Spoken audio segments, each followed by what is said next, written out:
Hi, good afternoon, everyone. আমরা আজকে আবার লাইভে এসেছি Edvive page থেকে. I'm Mushfiq Hassan. I'm one of the advisors from Education USA. And today we're going to talk about different application platform and the type of application you can use to apply in the USA. All right, so it's our second session. Last time আমরা একটা university search এবং admission requirement এর উপরে কথা বলেছিলাম. And since the admission cycle is approaching very quickly, that's why we wanted to share this, share all the information with where you can consider যে আপনি কিভাবে apply করবেন. And as you know, beside the regular admission, Common App is one of the most popular admission type, and the way you can apply in the US institution in the U school, right? So there are more than 800 schools, almost 800 schools at this moment in the Common App platform, where you can go and apply in multiple institutions at the same time. I'm not going to be talking about Common App. I'm going to start with few other admission type, application type, which is early decision and early action. A lot of students these days, they tend to apply with early decision because it gives them a platform where they can show that they really trust one institution with all of their quality, and they will go and admit into that institution if they are being admitted, right? So the main thing about admission, early decision is the binding. So whenever you're applying through early decision, it's very important that you are absolutely sure about that institution. Because it really happens very early at the stage. Few institutions have mid-October or late October or mid-November for early decision deadline, where you will apply and you'll get to know from them very soon. So it's not hampering your other admission cycles, right? So you apply into a school with early decision. If they see that, all right, this student is perfect for us, then they will admit you with your given financial aid proposal, right? And if they admit you with that financial aid proposal, scholarship opportunities, you have to be admitted in that school. So that's the binding for early decision. Whereas early actions can be in different cycles. Even early decisioning can be different cycles. Like there can be early decision 1, ED2, early decision 2. So whenever you see ED, it means early decision, all right? Whereas early action is actually you can apply in multiple institutions, and also it doesn't have to be binding. There is no binding thing in early action. So a lot of students ask me, Bhaiya, should I go for early decision? And I tell them, why not? I mean, if you're very sure about a particular institution that you really want to go to that institution, and when you apply with early decision, you give them the ultimate trust, the ultimate devotion that you really want to go to that school, right? And it gives the institution a good feeling too. They feel good about it, that this student is applying with early decision, means if we take him, it's certain that that student is coming to our school, right? So they will try to see at your financial documents and see your financial ability and try to accommodate with your needs, right? So if it doesn't happen that they are unable to give you the financial package you are expecting, that's absolutely fine that you are not accepting that offer. But however, if they are offering that, yes, we are giving you that financial package, it's a gentleman's approach that you accept that offer and you admit into that school, right? And see that way, the application cycle has just started and you already know which school you are going to. There cannot be any more comfortable situation than that. So I've seen students who are apply with early decision and they get admitted and they have their headache done. They have no headache in further admission cycle, and they are very relaxed and they can concentrate on other things for rest of the admission cycle. So like I was saying that I always advise my students to go with early decision if it's possible. But the key thing to go with early decision is to match your portfolio with that particular school, right? Not all the schools are meant to be for you. For early decision, it's not like you just go randomly and apply in an early decision school. It has to be perfect. It has to be matching with your portfolio. So other than that, early action is quite liberal. They haven't got binding, even though with even early action, which the admission cycle is quite early, so it allows you to apply you early, and also you can let them know that whether you're going or not to that school, right? Other than that, there are rolling admission. Rolling admission allows you to apply anytime throughout the year. With schools which have rolling admission, you can apply anytime. However, there is a tricky point. You need to remember that the whole application and confirmation and giving them confirmation and apply for student visa, this takes 3 to 4 months at least. Let me tell you what happens for the fall session, right? You apply during the, if you're applying through the common app or other system, normal system other than early action, means that by April 1 you will know which schools have given you acceptance, and then it's up to you which schools you are accepting their offers or not. And after that, what happens? They will give you the offer later. They will give you the financial offering, and it's up to you that whether you go through that stages or not. Say you have decided to go with 5 institutions. So we're still talking about April, right? So by the end of April, you know which schools you're applying, and you reach out to the school. And the next step is to send your financial papers and other papers, sponsorship papers, so that the schools can start proceeding on the I-20. I-20 is the admission paper, which is the admission confirmation, the final admission confirmation. And for that, it will be already May or mid of May. So by the time you are getting your I-20, you'll be starting on your visa thing, right? So US schoolgulo, US consular section allow করে আপনাকে 120 days, your class starting date এর 120 days এর মধ্যে ভিসার জন্য apply করা। So August যদি হয়, জুলাই, জুন, মে, এপ্রিল, সো আপনি কিন্তু মেতে যেই আপনার ভিসার জন্য অ্যাপ্লাই করতে পারেন। So you can start working on your application from May itself, and it's better that you can it's better that you start applying for visa from earlier stage, because প্রত্যেকটা ফলে আমরা যে দেখি যে স্টুডেন্টদের একটা ডেট নিয়ে একটা স্ট্রাগল হয়। Even now, even though it's pandemic, but even in usual times, as you know, fall is the starting of their academic year, এবং ফলে US স্কুলগুলো সবচেয়ে বেশি স্কলারশিপ দিয়ে থাকে, and also the acceptance rate is way higher in the fall session in usual time. So সবসময় ফলে কিন্তু একটা প্রেসার থাকে আপনার এই ভিসা অ্যাপ্লিকেশনে। সো ইটস অলওয়েজ বেটার যে you start applying from an earlier period, ঠিক আছে? সো এই যে দেখেন, and then you will get a visa date on June. So and then you'll face the interview, then you'll preparing for your departure, inshallah you'll get the visa, and then you depart in August or late July, right? So as you can see that these whole things are taking minimum 3 months. So that's why even if the rolling admission allows you to apply very late, we do not recommend the students to apply after May usually, because we have seen that students struggle a lot within that period of application if they're applying after April, right? So these are the things I actually wanted to say. However, we have a star guest with us today. We have Sher Mohammad Tabib, who's already doing so many things. He will be talking about Common App, and also he will be sharing his part of extracurricular activities, what he has been doing, and how you can involve with extracurricular activities, and what's the importance of extracurricular activities is US admission. Tabib is a Delhi Public School graduate, high school graduate, and he has been applying in many US schools last year, and he has already got admission in University of Delaware, Wentworth Institute of Technology, New York Institute of Technology, all good names. And I'm very thankful to Tabib, because whenever I approach him, Tabib, I'm doing a session with Edvive, and will you come and join me for this session? Because Common App, even confusing for me, because I haven't done it myself.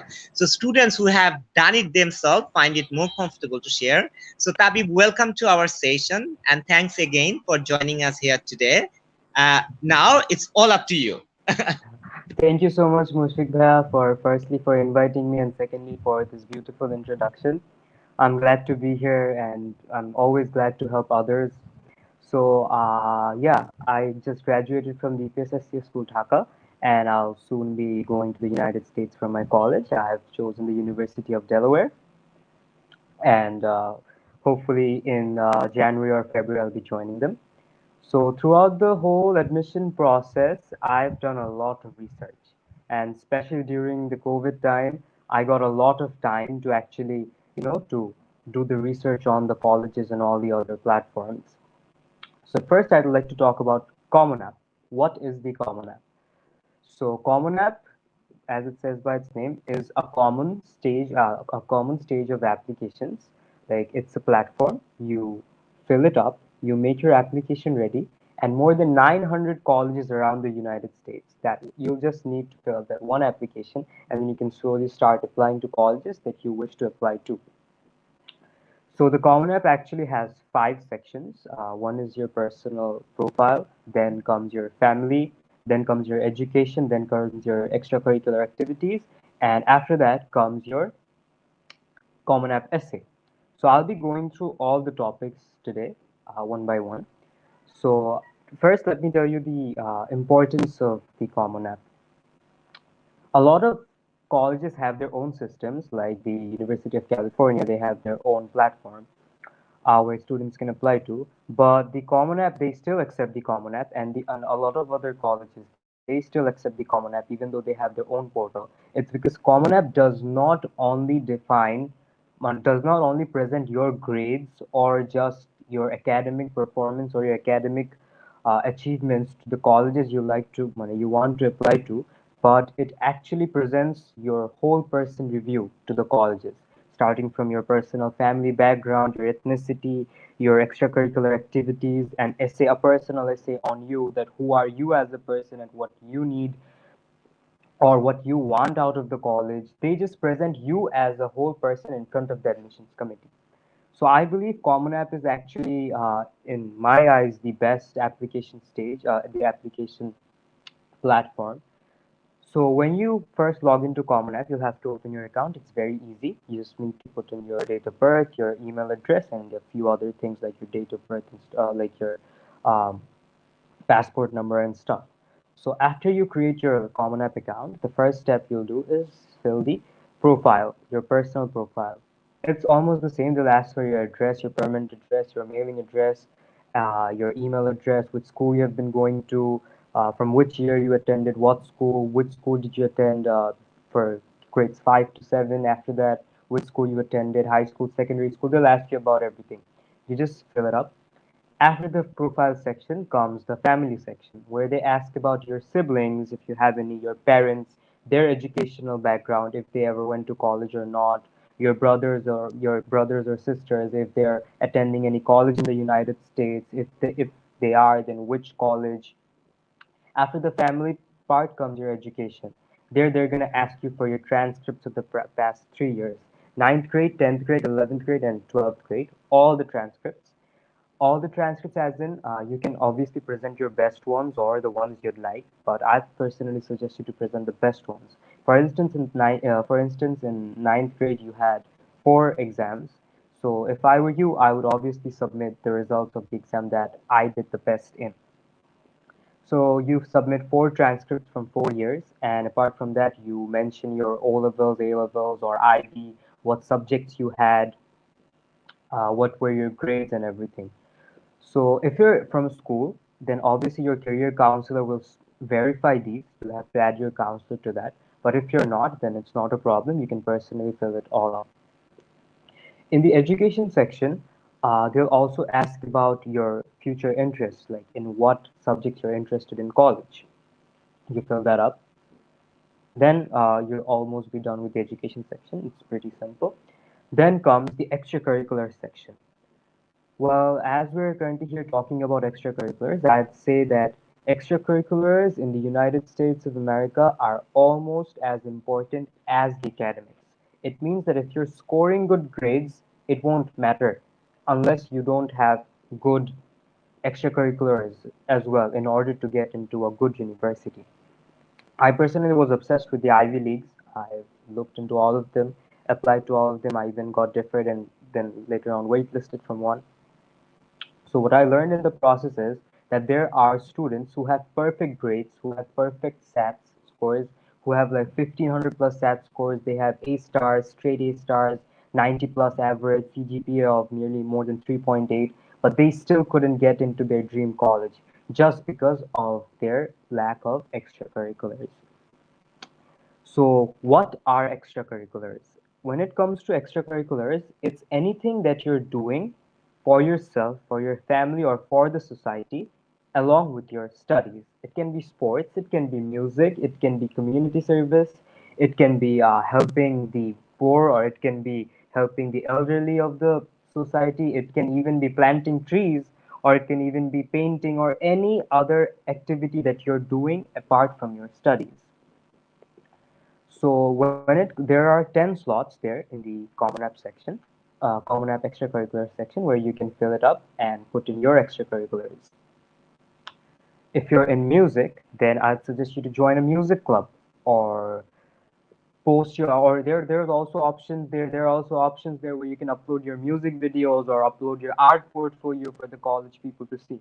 You see, that's one of the benefits of the Common App, that you are actually getting to present, you are getting the chance to present yourself rather than just your grades or just pieces of paper.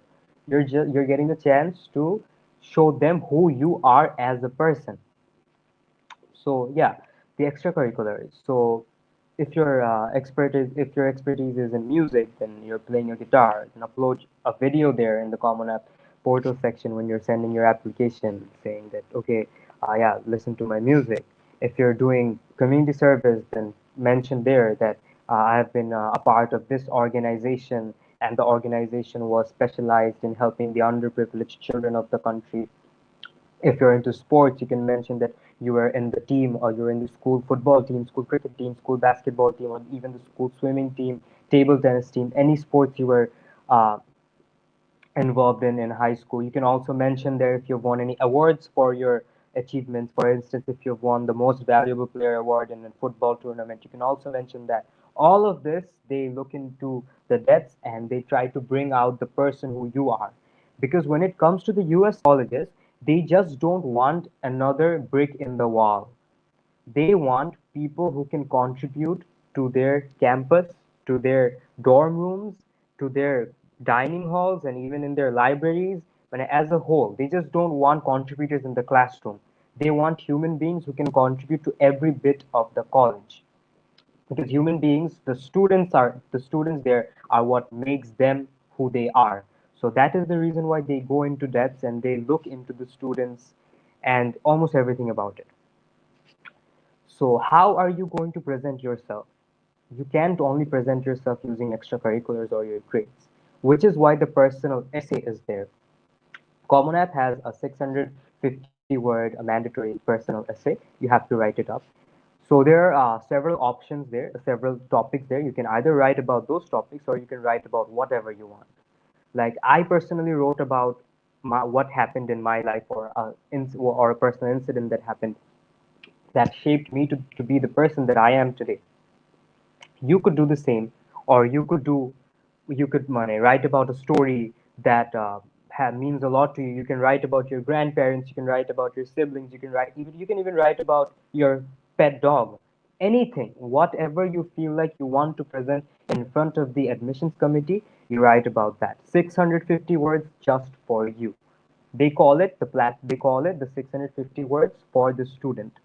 This is the chance for you to talk directly to the admissions counselor, saying that I am this person, and if I'm coming to your college, you're going to get this whole package.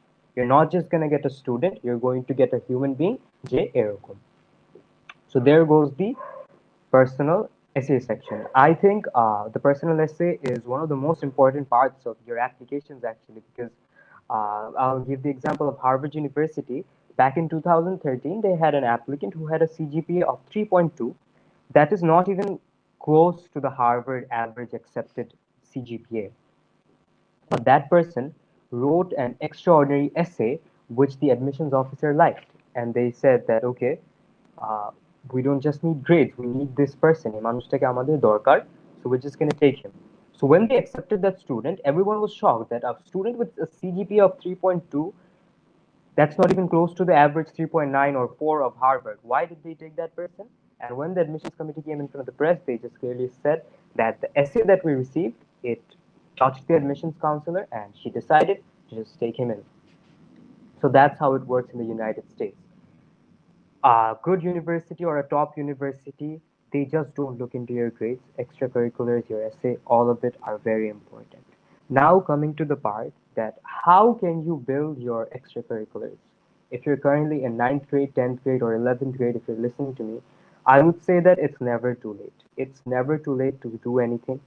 If you want to do something that you love, just move forward with it. It is and it will be counted as an extracurricular activity. And when the college sees that you're pursuing something you love, they'll surely love it as well. So, for instance, there are a lot of organizations around us, student organizations. There are a lot of music clubs. There are a lot of sports clubs. There are a lot of writing competitions. There are a lot of academic competitions. There are a lot of United Nations conferences or a lot of other things. And now, currently, due to the COVID situation, everything is online. So it's right in the palm of our hands. It's right within our smartphones, right in front of our laptop screens. So it's easier than ever. Do some research, go on Google, look into university courses, look into events that are happening around you, look into writing competitions, look into all the sorts of competitions or anything that is going around you. Just participate not just for the university but for your personal development, because when you participate in such events, you just don't only participate in the competition. You meet a lot of people, you talk to a lot of people, you make new friends, you learn a lot of new things, and etc. etc. So overall, extracurriculars will build you. So this is my personal suggestion that if you want to get into a good university, just focus on your extracurriculars as much as you're focusing on your academics. Academics won't guarantee you a position in a university, neither will your extracurriculars. The perfect combination of both will. There is a thing, I was a business student. There was a theory called the theory of synergy, which clearly means that 2 plus 2 is not 4, 2 plus 2 is 5. So it's a similar situation right here. Your academics acts as 2, your extracurriculars acts as 2, but when they both come together, it's 5. So think like that. You still have the time, it's not too late, and then just please continue with your studies and your extracurriculars. Now coming to the other crucial part of the Common App, which is the college selection part. There are thousands of colleges in the United States of America. There are more than 3,000 universities, the ones I know of, and it can actually be very hard to, select a few colleges. That okay, I'll have to select 5 or 6 colleges. Then what should I do? Which college should I go to? What are the factors that I should think of that before selecting the college that I want to attend. So you need to research a lot on this topic. You need to look at, there are 50 states in the United States of America. You need to look at each state, and you shouldn't just look at the university or the students or the faculty or anything. You should also look at the place, because when you're going to college for 4 long years, you're going to be there, you're going to live, you're going to make that place your home for 4 years.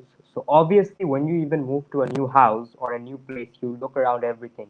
You look around the restaurants around there. You look around how the people around there are. You look around for tourist spots. You kind of where the tourist spots there are there, and you look around the demographics. That okay, maybe you love New York City. Maybe you love Times Square, and your university. You should check that okay, how long or what's the distance from my university to Times Square? Because at least I want to go to Manhattan once a week. So look into the perimeter. Google Maps is there. Just search it up, see the distance, the train rides, and everything. Just check it out and select the university that you think you will be a perfect fit for. Personally, saying that if I even got into a university, even if it was a really good university, I wouldn't choose it because I wouldn't choose it if it didn't fit me. For instance, I got into the New York Institute of Technology. It was right in Manhattan. and I really like that college. It's one of the top colleges, but I decided not to go there just because I don't want a city life for 4 more years. I've been tired of the city life here in Dhaka, and which is why I chose Delaware, because it's a small town and it's a college town. A college town means that the whole town consists of the university only. So look into these factors, and after you look into these factors, you look into the faculty, you look into the courses they're offering, you look into the programs they have, and you look into the students, you look into the international student numbers, like how many, what percentage of students there are international students. You look into the dorm rooms, what are the sizes of the rooms, if you're going to get 2 roommates or 3 roommates. You look into everything, you research A to Z about the university, and then you select it. After you select your university, make a list of at least 10, 20, whatever you like. But I'd say make a minimum list of 5 universities, apply to five. They should be in three categories: target, reach, and safety.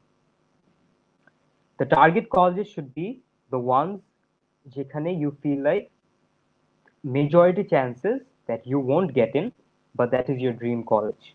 It's like 80% chances are that you are not going to get into that university, but you're still applying because there is still 20% chance, and also because you it's your dream college. No matter even if it's an Ivy League college, or even if it's one of the top 5 colleges of the world, just apply, because that is your dream, and you should at least always try, always give it a shot, always give it a shot, because if you don't, one day you'll regret that, what if I got in?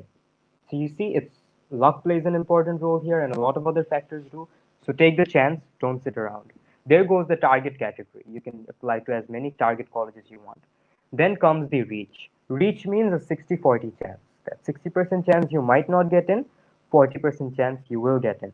Reach schools usually are mid-range schools which have an acceptance rate of around 30 to 40% or 30 to 50%, or even more than 50%. Those are the reach schools. So have colleges in the reach section as well. Coming to the third point, safety. Safety means that if all the colleges in the world reject you, these colleges won't. Meaning that they should have a very high acceptance rate. You should look into the other factors here as well, that if it fits for you or not. If you're, for instance, you want to be an animator, you want a degree in animation, so you look into the colleges that have an animation degree. And if you feel like, okay, this is my safety school, that even if all the other schools reject me, I know for sure that these colleges, I'm going to get into these colleges. So you divide the colleges into three sections: reach, target, and safety. After you're done with that, you go to the Common App search option. You search your colleges up, you add them. Once you add them, Common App will give you a list of requirements. Different universities have different requirements. For instance, some colleges ask some questions. Some might ask six, some might ask three, some might ask one. These questions are actually really fun to answer, because talking about the University of Southern California, when I applied to the University of Southern California, they asked me a set of questions that I really enjoyed answering. They asked me about my favorite television series. They asked me about my favorite TV show. They asked me about my favorite TV movie. They asked me about my favorite player, the person I love the most, what I do, my favorite snack, and all that. Now, what's the point of asking these questions? These questions are actually modified from the point of view of the college. For instance, I am the University of Southern California, and I am looking for students who love to watch movies, or who are interested in acting or something like that. So আমি ওইভাবে ask করব, so that from those answers, from the answers that you give me, I can generate, okay, now this student is perfect for my college, they deserve a chance. So when answering these questions, you should also focus a lot while answering these questions, because they're almost as important as your essays. The questions, apart from the questions, some universities have some other requirements as well. For instance, some might ask you for the total grades, so all the transcripts of grade 9 to 12, whereas some ask for only one. Some might ask for recommendation letters from your teachers, some might not. So some ask for 2 recommendation letters, some ask for 4, some ask for none, some ask for 1. So it will depend on from college to college. So yeah, I think that is a brief of what the Common App is. And the Common App, it sounds very confusing, but once you get into it, once you start to get hold of it, it's not that hard. So I'd suggest you to open your Common App account at least 6 months prior to your admission season. Admission season usually starts from August or September. So I suggest you to open your Common App account at least 6 months before. And after that, what you should do is start writing your essay. Because it took me 6 months, it took me actually 6.5 months to find out the perfect essay that I wanted to submit. I wrote 12 drafts, I wrote 12 essays, and I couldn't figure out which one I present to you because you only get 650 words to show the college who you are and to show the college that what you're presenting on the table, what kind of food you're presenting on the table for them to eat. And it takes a lot of time to prepare this 5-star dish that that describes you, that presents you to them. So take your time, start off early, don't regret. But even if you're late, that's not a problem. That's not a problem at all. Yes, can I please have the question? I can't actually see here. How to evaluate my own Common App essay? How do I know how my essay is? All right. So what you can do is there are a lot of available essays on the internet. You can search up the Ivy League accepted essays. So when you read through them, you're gonna get an idea of what the Common App essay is and what the perfect Common App essays look like. Obviously, you can't copy it because the colleges they already have a huge range of resources to check whether it has been previously submitted to any other college or not. What you can do is you can get a basic idea from those uh, essays that are available on the internet, and then you start writing your own draft. Once you finish your draft, once you finish your draft, I would suggest you to send it to some people and get it checked.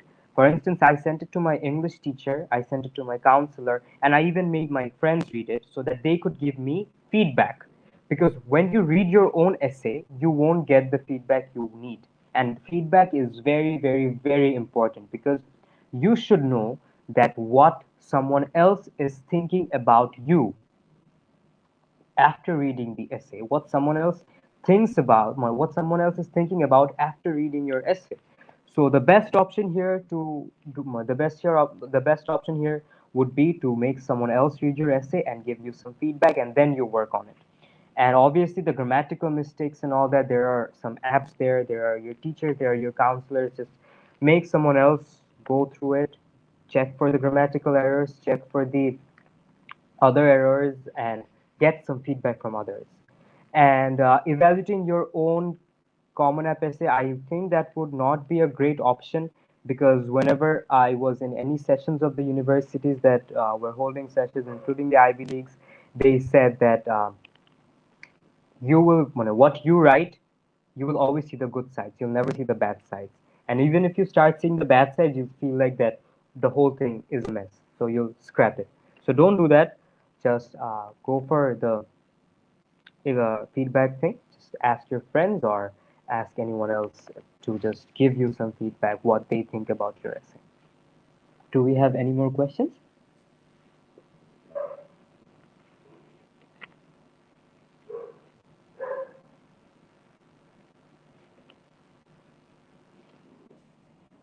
Okay, we don't have any more questions. If anyone has any questions, you may ask me. I'll be more than happy to answer your questions. So then after, I'll come back to the point where I was talking about. So then after you select the colleges, you see the requirements and all, they'll even give you the deadlines. As Mushfiq Bhaiya was saying earlier about the early action, the early decision, regular decision, rolling decisions. Once you select your college, it's like, when you go shopping, you add a lot of things to your basket. And when you go to checkout, They and when you go to checkout, they just check it out and they just send your application, something like that. So you put your colleges in the basket, you fill in all the required details, you send in your essay, you send in your transcripts, you give them whatever they need, and after you're ready, you'll see a tick sign that your application is ready to submit. You click on it, you go for submit, they'll take you to another platform to send in the fees. If there are fees, actually after COVID started, a lot of university they're not accepting admission fee application fees. So if there are, the average amount is nearly $60. So you'll have to submit that to, through the online payment services. And after you do, then your application will be ready and receive. And within 24 hours, it will be received by the college. And then you'll receive emails on your provided email address from the college about the uh, college login portal. They'll give you credentials to log into their own admissions portal. So once you log in there, they'll give you a date that this is the date by when you'll receive your admissions decision. So once you receive your so once the date arrives, you can just log in and they'll send your letter there, and you can open it to know if you're in, if you're not, or if you're waitlisted, if you're deferred or anything. So I think from my end, that was it. Do we have any questions? If anyone wants to ask any questions, just know that I'd be more than happy to answer. Is it too late to start if I want to apply for fall 22? It's actually too early if you want to start your year now, Common App now, because usually the students who are applying for fall 2021. Wait, let me go through your question once more. Is it too late to start if I want to apply for fall 2022? It's 2021. Could I please know that, would you please tell me that if you're talking about the extracurriculars or your Common App, please? I'll be happy to answer both actually. So if you're talking about your extracurriculars, the application season is gonna start anytime soon for fall 2022. So within the next month, August and September, do whatever you can, because it's actually not too late, but it's late to start gathering your ECAs. And about Common App, it's not impossible. It's not too late because you still have time. Common App is currently under construction, I believe. They usually go on a break on the 28th of July for 2 weeks before the application season starts. So the application season has started for fall 2022. And even if you didn't prepare, it's not too late. It's kind of late, but it's not too late. I would still tell you that it's not impossible, but don't rush it. Take your time. Try to catch the deadlines in December. It's actually too late for early action or early decision because they are going to receive applications still only October. So it's almost, you have a month for that. So I would like to suggest you that don't rush and instead just go for the regular decision period. Yeah, hi Tabib. Yes, I wanted to give the input here too. You're absolutely right. So the question was that whether it's too early to apply for fall 2022. It is actually quite early. What you can do, you can work on your essay now. You, like Thai was saying, how important the essay is. Please work on your essay. And just to let you know, we Education USA advisors, we also give feedback on essays. So if you write a draft and you can send it to us, and then we can see, and we can even have a discussion regarding this with you. And the most important thing, like Tabib mentioned, that there will be hundred of institutions. There are actually more than 4,000 accredited institutions in the US. So it doesn't make anyone's life easier to choose 10 to 15. So the key to success here is research. The more research you do, the more results will be better for you. So just to let all of you who are watching the session now, Education USA is hosting a virtual fair On September 3rd, the undergrad fair will happen. We'll be giving the registration link in our Facebook page, Education USA Bangladesh Facebook page, and also it will be shared here. There will be 100 US institution reps joining that platform. It will be like 6 to 11 p.m. So you can go there, talk to the institution people, and see what they have to offer, whether it's test optional for them or not. All those things which you need to know for your application, which is coming up within 2 to 3 months. You can start working on your research, on your university leads, and all those things, right? So please let us know if you have any question. In the meanwhile, I wanted to ask Tabib to share his experience. I think he recently got an award or scholarship related to his ECA, right, Tabib? If I'm Oh not yes, mistaken.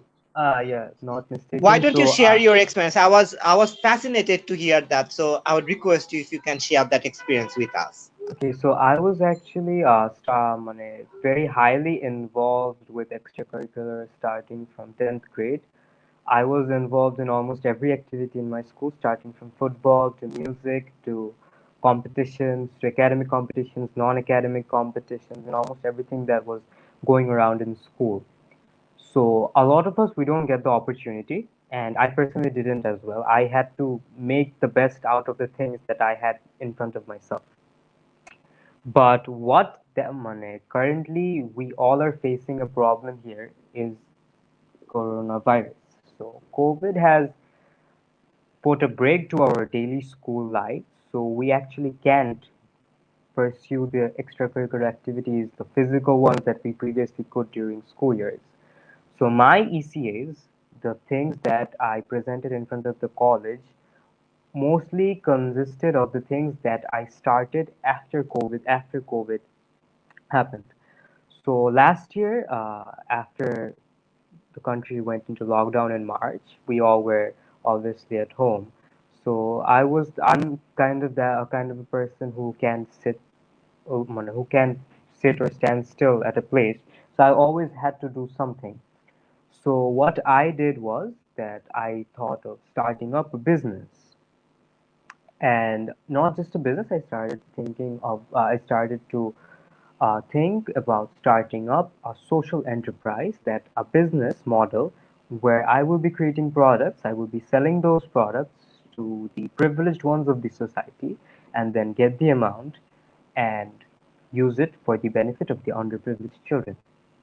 So I started a school last year. It's called the Education for Human Greatness program where we educate the underprivileged children with the profits we earn from our social enterprises. That was the start of my, you could say, my entrepreneurial career.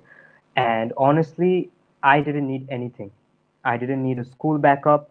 I didn't need a friend's backup. I didn't need a lot of money. No one's backup.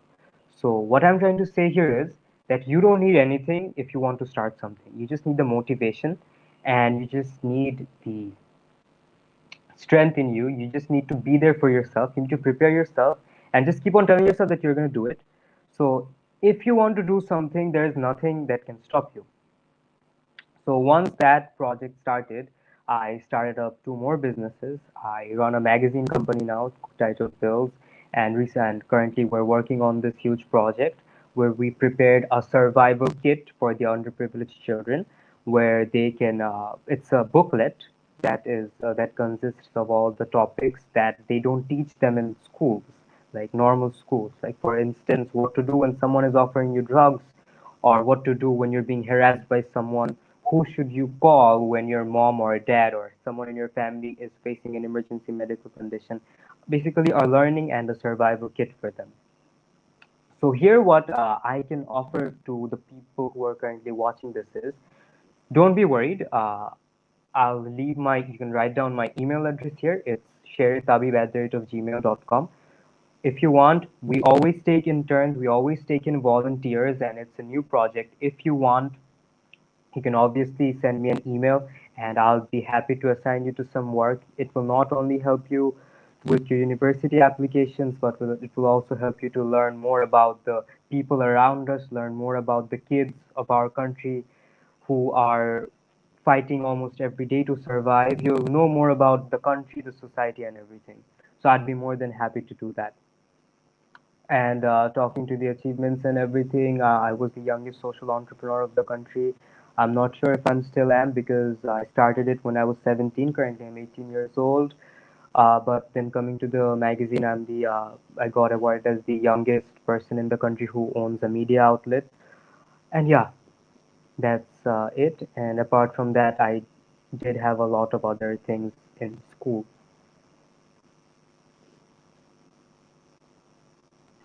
That is amazing. Absolutely amazing. I mean, thank Tabib, thank you so much for sharing. We are almost end of the session. I think it was an amazing session with so much detail Thank in you. Common App. And I mean, it's always a learning opportunity. And I always tell the students who have done it, gone step by step, have struggled, have tried to find answers. They know actually what is their platform and what will act like. That's why I wanted to have someone like Tabib who have experience.